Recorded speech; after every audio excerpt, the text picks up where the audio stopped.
बबूल कहाँ तो आम कहाँ से होए।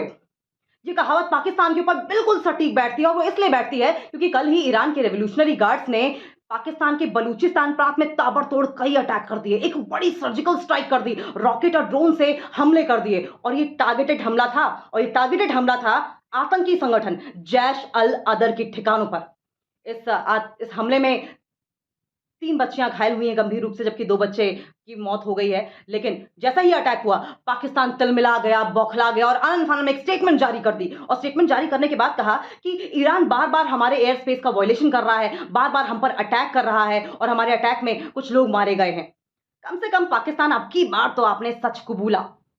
क्योंकि जब हिंदुस्तान की ओर से बालाकोट एयर स्ट्राइक की गई थी, तो सामने से स्टेटमेंट ये आया था कि महज कुछ कौवे मारे गए हैं और कुछ पेड़ ही गिरे हैं, कोई बड़ा अटैक नहीं हुआ है। कम से कम अब की बार तो सच कबूला, अब की बार तो माना कि हाँ, ईरान की ओर से अटैक हुआ है, आपके यहाँ कुछ लोग मारे गए हैं। लेकिन किस मुंह से आप बदला लेने की बात कर रहे हैं, किस मुंह से रिटेलिएट करने की बात कर रहे हैं? क्योंकि कहते हैं कि जिनके घर शीशे के होते हैं ना, वो दूसरों के घर पे पत्थर नहीं फेंका करते। आप ये कैसे भूल गए कि वही जैश अल अदर आतंकी संगठन है जिसने ईरान में पिछले 1 साल में ताबड़तोड़ कई इलाकों में अटैक किए, अलग-अलग इलाकों में अटैक किए, जिसमें 88 सिविलियंस मारे गए हैं और कई हज़ार लोग घायल भी हुए हैं। ये कैसे भूल गए आप? और दूसरा पॉइंट तो ये कि आप तो आतंकी संगठन नहीं थे। आपकी ओर से दावा तो यही किया जाता था कि हम आतंक को पनाह नहीं देते हैं। ये कैसे हो गया कि पाकिस्तान के बलूचिस्तान प्रांत में आतंकी संगठन की मौजूदगी है? ये तो बहुत गौर करने वाली बात है। लेकिन आप इस बात को माने ना माने, लेकिन जैश अल अदर, इस टेररिस्ट आउटफिट ने अपना एक ऑफिशियल स्टेटमेंट जो जारी कर दिया है, उससे ये बात साफ हो जाती है कि पाकिस्तान, आप आतंकवाद को पनाह देते हैं। ये तो रही पाकिस्तान की बात, लेकिन पाकिस्तान को इस्तेमाल कैसे किया जा रहा है वर्ल्ड वॉर की तरफ, इसका जिक्र हम कर लेंगे। दरअसल ईरान ने 2 दिन पहले ही एयर स्ट्राइक की थी, हमला किया था इराक और सीरिया पर।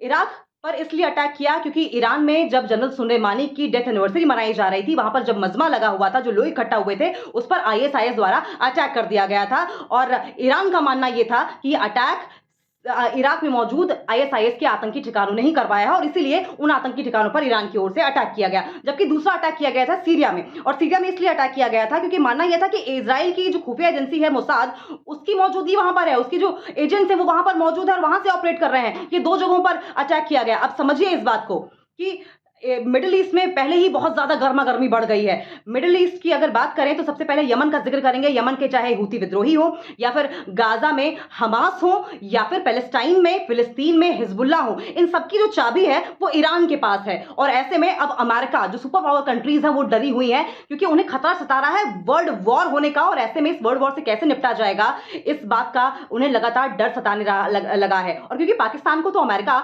हमेशा से प्रॉक्सी के तौर पर इस्तेमाल करता रहा है, पाकिस्तान ने हमेशा से ही अमेरिका की रहनुमाई की है, पाकिस्तान मदद देता रहा है और ऐसे में अमेरिका पाकिस्तान को इस्तेमाल भी करता रहा है। चाहे अफगानिस्तान में एयर स्पेस का इस्तेमाल करना हो, एयर स्पेस पाकिस्तान का इस्तेमाल करके अफगानिस्तान में अटैक करना हो, पाकिस्तान की जमीन का इस्तेमाल करना हो, क्या अब की बार भी पाकिस्तान जो है वो अमेरिका के हाथों की कठपुतली बन रहा है? ये बड़ा सवाल है। क्या जो मिडिल ईस्ट है वो वर्ल्ड वॉर की तरफ आगे बढ़ रहा है? ये भी एक सवाल है। लेकिन इस बीच आपको ये भी बताइए, बड़ा दिलचस्प है। दिलचस्प ये है कि इस अटैक के ठीक 12 घंटे पहले पाकिस्तान के एक्टिंग प्राइम मिनिस्टर और ईरान के विदेश मंत्री साथ में बैठे थे, बातचीत कर रहे थे, चाय पर चर्चा हो रही थी और 12 घंटे के अंदर ही पाकिस्तान में एक बड़ी सर्जिकल स्ट्राइक हो जाती है। ये कैसे रिश्ते हैं?